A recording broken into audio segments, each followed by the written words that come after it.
Hello नाजरीन, अस्सलाम वालेकुम रहमतुल्लाहि व बरकातुहू। मैं यूसुफ रज़ा और आप देख रहे हैं रज़ा रेख्ता।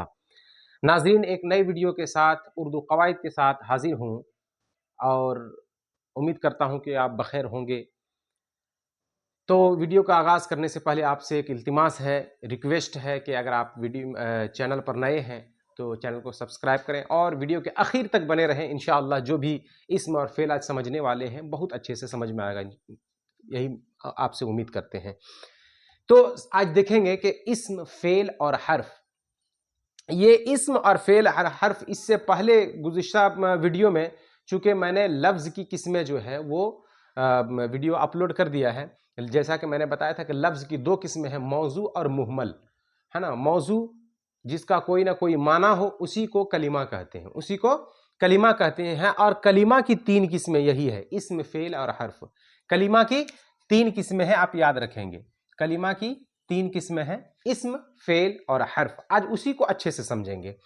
तो सबसे पहले समझते हैं कि इस्म, इस्म उस कलिमा को कहते हैं। कलिमा मैंने इसलिए लगाया कि ये कलिमा की किस्म है।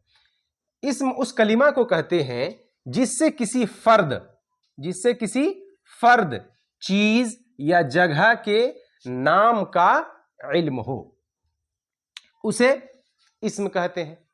जैसे हम तमाम लोग जो है हर तरह, चाहे वो या तो आदमी का नाम होगा, आदमी, फर्द मतलब आदमी, है ना, व्यक्ति जिसको बोलते हैं।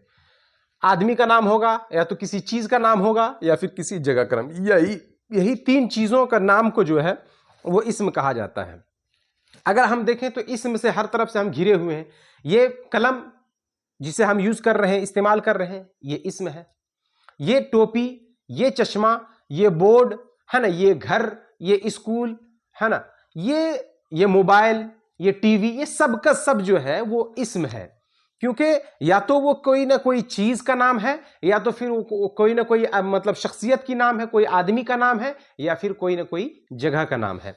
तो याद रखें, जिससे किसी आदमी, चीज या जगह का इल्म हो, नाम का इल्म हो, उसे इस्म कहते हैं। जैसे अहमद, है ना, शाहिद, हम्माद, या फिर ये इस तरह से जितना भी नाम ले लें, क्योंकि ये आदमी का नाम है ना, ये इस्म की मिसाल हो जाएगी। ये कलम, ये मोबाइल, ये टोपी, ये चश्मा, ये चीज का नाम है, इसलिए भी ये भी इस्म की मिसाल हो जाएगी।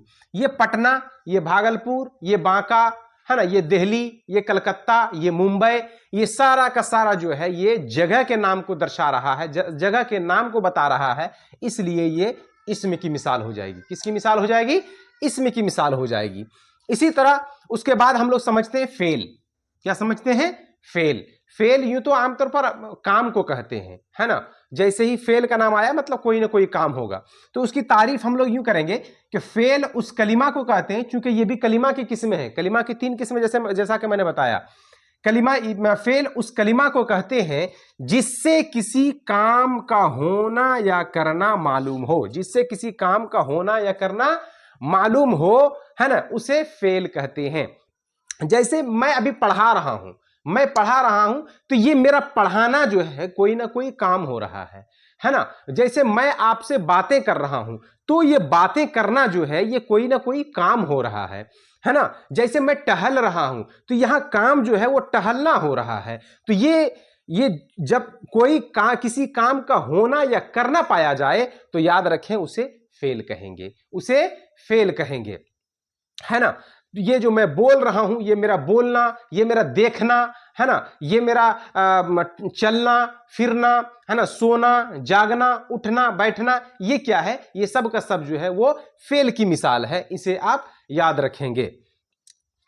और उसके बाद आखिर में आता है हर्फ। ये भी कलिमा की किस्म है। हर्फ आखिर में समझते हैं।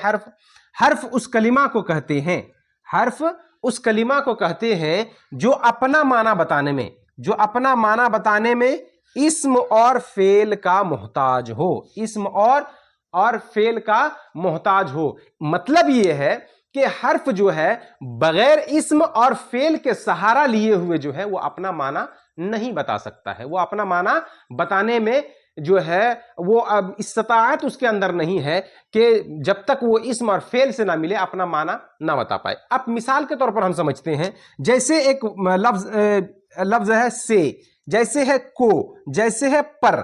اگر آدمی اگر سے بولتا رہ جائے، کو بولتا رہ جائے، اسی طرح پر بولتا رہ جائے، تو اس کا مطلب سمجھ میں نہیں آتا ہے.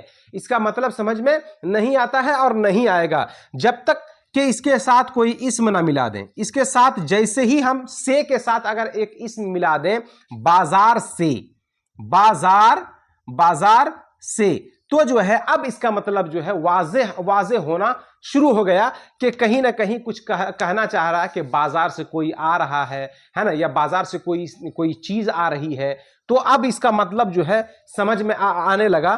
کس کے وجہ سے سمجھ میں آنے لگا؟ یہ بازار. اور یہ بازار جو ہے چونکہ ایک جگہ کا نام ہے، اسم ہے، اس لیے سے جو ہے وہ اسم سے مل کر اپنا معنی بتا رہا ہے. اسی طرح اگر ہم کو بولتے رہ جائیں، اس کا معنی بالکل سمجھ میں نہیں آنے والا ہے جب تک کہ اس کے ساتھ ہم کوئی اسم نہ ملا دیں. اگر ملا دیں اتوار کو، جمعہ کو، ہے نا، تو یہ اتوار اور جمعہ جیسے ہی میں نے اس کے ساتھ ملایا کو کے ساتھ، اب جو ہے کو اپنا معنی جو ہے واضح کرنا شروع کر دیا، ہے نا. کس سے مل کر؟ چونکہ اتوار اور جمعہ جو ہے یہ اسم ہے، اب جو ہے وہ اپنا معنی بتانا شروع کر دیا. اسی طرح پر اگر ہم اس کو تنہا بولیں، سنگل بولیں، تو اس کا کچھ معنی سمجھ میں نہیں آئے گا. جیسے ہی ہم بول دیے چھت پر، ہے نا، چھت پر، کرسی پر، ٹیبل پر، تو جو ہے اس کا معنی جو ہے واضح ہونا شروع ہو جائے گا کہ کچھ کہا جا رہا ہے کہ چھت پر کوئی آدمی ہے، کوئی چیز ہے نا. تو جو ہے یہ اسم جو ہے اپنا معنی کس سے مل کر بتایا؟ تو اسم. تو اسم کی تعریف وہی ہے، اس کلمہ کو کہتے ہیں جو اپنا معنی بتانے میں اسم اور فعل کا محتاج ہو. مطلب کہ جب تک اسم اور فعل کا سہارا نہیں لے گا حرف، تب تک وہ اپنا معنی نہیں بتا سکتا ہے. تو ناظرین، یہ اسم اور فعل جو ہے چونکہ مختصر میں آپ تک پہنچانے کی کوشش کیا ہے، تو امید ہے کہ آپ کو سمجھ میں آیا ہوگا. اور اس کے بعد جو ہے انشاءاللہ تعالی اسم کی قسمیں چاہے وہ بناوٹ کے اعتبار سے ہو، چاہے وہ معنی کے اعتبار سے ہو، ہے نا، اس کے تمام اقسام کا جو ہے ہم لوگ ذکر کریں گے اس کے بعد والے ویڈیو میں. تب تک یہیں تک جو ہے اس ویڈیو کو جو ہے مکمل کرتے ہیں. آپ سے ریکویسٹ ہے کہ اگر ویڈیو پسند آیا ہو تو اپنے دوستوں میں شیئر کریں، لائک کریں اور کمنٹ کرنا نہ بھولیں. کوئی ڈاؤٹ ہو تو کمنٹ کرنا نہ بھولیں، تاکہ جو ہے ہمیں پتہ چلے گا کہ آپ کو کس حد تک جو ہے ویڈیو جو ہے سمجھ میں آیا، کس حد تک جو ہے استفادہ کر رہے ہیں. السلام علیکم ورحمۃ اللہ وبرکاتہ.